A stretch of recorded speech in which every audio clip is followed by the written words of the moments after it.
नरेंद्र मोदी पाकिस्तान के प्रधानमंत्री होते तो माननीय नरेंद्र मोदी जी पाकिस्तान के भी प्राइम मिनिस्टर होते इस बार। मेरा जमीर गवारा नहीं करता कि भारत पाकिस्तान मैच देखूं। आप क्रिकेट मैच खेलेंगे मैडम, मेरा जमीर तो गवारा नहीं करता कि मैं उस मैच को देखूंगा। आपकी दुकान सिर्फ पाकिस्तान से चलती है कि आपकी दुकान सिर्फ पाकिस्तान से चलती है। संसद के मानसून सत्र में लोकसभा में जोरदार बहस देखने को मिल रही है। ऑपरेशन सिंदूर को लेकर सदन में करीब 16 घंटे तक लंबी चर्चा हुई। ऑपरेशन सिंदूर पर चर्चा के दौरान एशिया टूर्नामेंट में भारत पाकिस्तान के बीच 14 सितंबर को होने वाले क्रिकेट मैच को लेकर विपक्षी नेताओं ने सरकार पर तगड़ा हमला बोला। साथ ही ऑपरेशन सिंदूर को लेकर कई सवाल उठाए। सदन में चंद्रशेखर आजाद ने क्या कुछ कहा, पहले वो सुनिए। उत्तर प्रदेश के मुख्यमंत्री बार बार कहते हैं कि चुनाव में कह रहे थे 6 महीने के बाद पीओ को इधर होगा, सरकार बन की, जनता ने तो मौका दे दिया। कहां है पीओ के, क्यों नहीं लेके आए इस बार आप लोग? तो पहली सीढ़ी तो इस बार ही चढ़ गए थे। जिस तरह से मीडिया ने माहौल बनाया था मोदिया, तो ऐसा लगा कि अगर देश की सेना ने जो हिम्मत उठाई थी सरकार मदद करती तो माननीय नरेंद्र मोदी जी पाकिस्तान के भी प्राइम मिनिस्टर होते इस बार, इसी बार। और फाइनेंस मिनिस्टर बैठी है हमारी, ये पाकिस्तान की फाइनेंस मिनिस्टर होती। इस तरह के हालात बने हुए थे और ऐसा मौका चूकना ही नहीं चाहिए था।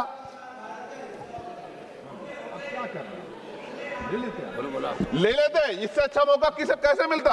पूरा देश एकजुट था। मोदी, मैं खत्म करूंगा, पूरा देश एकजुट था, इससे अच्छा मौका कहां था? लेकिन अब अमेरिका में बैठ के कोई देश के फैसले कर ले तो देश की गरिमा पे, संप्रभुता पे बहुत बड़ा हमला है। इसको हमें समझना चाहिए, हमें समझना चाहिए। किसी की हैसियत नहीं है। भारत दुनिया में इकलौता ऐसा देश है जिसका कोई मुकाबला नहीं कर सकता है। यहां का 140 करोड़ देशवासी एकजुट खड़ा है और सबको जवाब दे सकता है।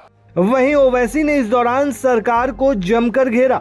उन्होंने क्या कुछ कहा, वो सुनिए। मैं मुबारकबाद देता हूं हमारी मुसल्लह अफवाज को कि उन्होंने एक अजीम कुर्बानी पेश की और बहादुरी के साथ ऑपरेशन सिंदूर में भारत को कामयाबी दिलाई। मैं मुसल्लह अफवाज ने पहले 9 दहशतगर्द ठिकानों पर उनको निशाना बनाया और सबसे मेरी नज़र में जो दहशतगर्दी के दिल पर हमला हुआ वो भावलपुर का था। और 6 एयरफील्ड, 3 हैंगर और 2 रनवेज को हमने तबाह किया। बाद में ऑपरेशन सिंदूर की कामयाबी की एक अहम वजह यह थी मैडम कि मुल्क में इत्तेहाद और इत्तेफाक पैदा हो गया था, एक यूफोरिया पैदा हो गया था, मगर अफसोस कि हुकूमत ने उसका फ़ायदा नहीं उठाया। मैं आज भी कह रहा हूं, जिम्मेदारी के साथ कह रहा हूं कि पाकिस्तानी फौज, पाकिस्तान की ISI, पाकिस्तान का डीप स्टेट, उनका हयाती मकसद ये है कि हमेशा भारत को कमज़ोर किया जाए। और अगर हमको इन ताकतों को कमज़ोर करना है तो देश में इत्तेहाद और इत्तेफाक को बरकरार रखना पड़ेगा। अगर हम बुलडोज़र के ज़रिए या फिर लिसानी जबर के ज़रिए या मजहबी फ़िरक़ा परस्ती के ज़रिए अक़लियतों को निशाना बनाएंगे तो हम खुदा ना खास्ता उन पड़ोसी मुल्क के दहशतगर्द तंजीमों को कहीं कामयाब ना हो जाए। मैडम, मैं आपके सामने ये भी कहना चाहूँगा कि इत्तेहाद और इत्तेफाक इस मुल्क में जब मजबूत होगा तो हमको बैनुल अक़वामी सतह पर दिखाने की ज़रूरत नहीं पड़ेगी। मैं आपकी तरफ से हुकूमत से चंद सवालात करना चाहूँगा कि वज़ीर आज़म ने कहा कि खून और पानी एक साथ नहीं बह सकते, आतंकवाद और बातचीत एक साथ नहीं हो सकती। तो मेरा सवाल आपके ज़रिए से वज़ीर आज़म और हुकूमत से ये है, फिर जिन इंसानों को बैसारा की वादी में मारा गया था, क्या आपका ज़मीर इस बात की इजाज़त देता है कि आप ट्रेड बंद कर दिए, पाकिस्तान का एयरक्राफ्ट हमारे एयर स्पेस में नहीं आ सकता, उनकी कश्ती हमारे पानी में नहीं आ सकती, ट्रेड ख़त्म हो चुका है डायरेक्ट इनडायरेक्ट ट्रेड, आपका ज़मीर जिंदा क्यों नहीं है? किस सूरत से आप पाकिस्तान से क्रिकेट मैच खेलेंगे जब हम पानी नहीं दे रहे हैं? 80% पानी पाकिस्तान का हम रोक रहे हैं। ये कहकर के पानी और खून नहीं बहेगा, आप क्रिकेट मैच खेलेंगे? मैडम, मेरा जमीर तो गवारा नहीं करता कि मैं उस मैच को देखूंगा। क्या इस हुकूमत में इतनी हिम्मत है कि उन 25 मरने वालों को फोन करके कहे कि देखो हमने ऑपरेशन सिंदूर में बदला ले लिया, अब तुम पाकिस्तान का मैच देखो? बड़ी अफसोस की बात है मैडम। मैडम, अकाउंटेबिलिटी किस पर है? पहलगाम किसने किया? 7.5 लाख हमारी फौज और सेंट्रल पैरामिलिट्री फोर्स है, ये कहां से 4 चूहे घुसकर हमारे भारत के नागरिक को मारे? अकाउंटेबिलिटी किस पर फिक्स होगी? LG पर फिक्स होगी तो LG को बरतरफ करिए, IB पर आती है तो एक्शन लीजिए। पुलिस पर आती है तो एक्शन लीजिए, मगर आप ये समझ रहे हैं कि ऑपरेशन कर दिया और हम खामोश लोग भूल जाएंगे। अकाउंटेबिलिटी फिक्स करना पड़ेगा। मैडम, डिटरेंस आपकी क्या है? आपने सर्जिकल स्ट्राइक किया, आपने बालाकोट किया, फिर ये पहलगाम हुआ, तो आपकी डिटरेंस की पॉलिसी नाकाम साबित हुई। कश्मीर की पॉलिसी नाकाम साबित हुई। 370 हटा दिया आपने एक रियासत को यूटी बना दिया और उसके बावजूद भी दहशतगर्द वहां पर पहुंच गए। तो और अफसोस मुझे इस बात का होता है मैडम कि पाकिस्तान को हम जानते हैं, पाकिस्तान और इजराइल इस पूरी दुनिया में एक फेल्ड स्टेट है और पाकिस्तान के आर्मी चीफ को, जिससे हमारे स्ट्रेटेजिक रिलेशनशिप, इसको अपना दोस्त कहते हैं, उस देश का प्रेसिडेंट उस शख्स को बुलाकर खाना खिलाता है अपने साथ जिसके भाषण से हमारे लोग मारे गए थे। तो क्या आपकी खर्जा पॉलिसी कामयाब हुई? आप देख लीजिए। अच्छा, हमारे देश में एक ऐसी तंजीम है जिसका वजूद नफरत की बुनियाद पर और मजहबी अज़बियत को फैलाने के लिए बनाया गया।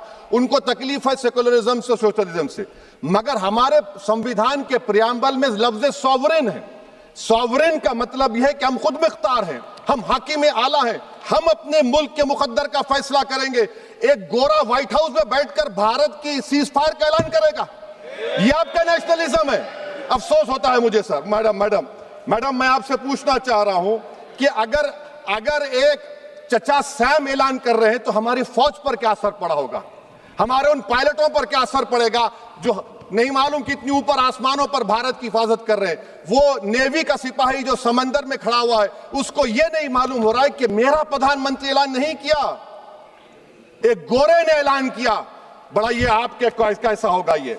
मैडम, मेरा सवाल हुकूमत से यह भी है कि हम कोई एडवर्सेरियल कंट्री नहीं है अमेरिका के लिए, हम दोस्त हैं, स्ट्रेटेजिक रिलेशनशिप है। क्या क्या एग्रीमेंट हमने साइन नहीं किया, तो क्या ये दोस्ती निभा रहे हैं? वहीं दोस्तों, इस दौरान पप्पू यादव ने भी जमकर हमला बोला। हमारे सैनिक दुनिया से लड़ सकते हैं, पाकिस्तान की बात मत करिए। आप कहते हैं पाकिस्तान, हमारे मंत्री कह रहे थे पाकिस्तान मेरे सामने कुछ नहीं है। आप उठते सोते पाकिस्तान, कब्रिस्तान, शमशान, ईद, बकरीद, तलाक, एनआरसी के अलावे पाकिस्तान जितना आपने किया उतना हम सनातन कर लिए होते तो हमारी किस्मत चमक गई। पाकिस्तान की बात कोई और नहीं करता। पाकिस्तान की बात करके आप राजनीति को जिंदा रखते हैं, क्योंकि आपकी दुकान सिर्फ पाकिस्तान से चलती है। जिस दिन हिंदू मुसलमान करना बंद कर दीजिएगा उस दिन एक सीट नहीं जीत पाएगी। अब पहलगाम के बाद आपने राजनीति कर ली, आप भावनात्मक सिंदूर के सवाल को ले आए। मैं पहला सवाल आपसे पूछूंगा कि हमारे 150-200 मीटर पर सैनिक थे, उन्हें खबर नहीं थी कि पहलगाम के पर्यटन के लिए केंद्र खोल दिया गया। हमारे कश्मीर फोर्सेस को पता नहीं था, हमारे किसी इंटेलिजेंस को पता नहीं था। आखिर वो कौन से ऑर्डर कहां से गए? दिल्ली के किसके ऑर्डर थे कि पहलगाम को खोला गया? इस बात को आप समझिए। ये बात सभापति महोदय, सबसे महत्वपूर्ण है ये जानना कि इंटेलिजेंस किसके साथ है। इंटेलिजेंस क्या गृह मंत्री जी देखते हैं? क्या गृह मंत्री जी को किसी बात की जानकारी नहीं थी? दोस्तों, इस पूरे मामले पर आप क्या कहते हैं, हमें कमेंट में जरूर बताएं।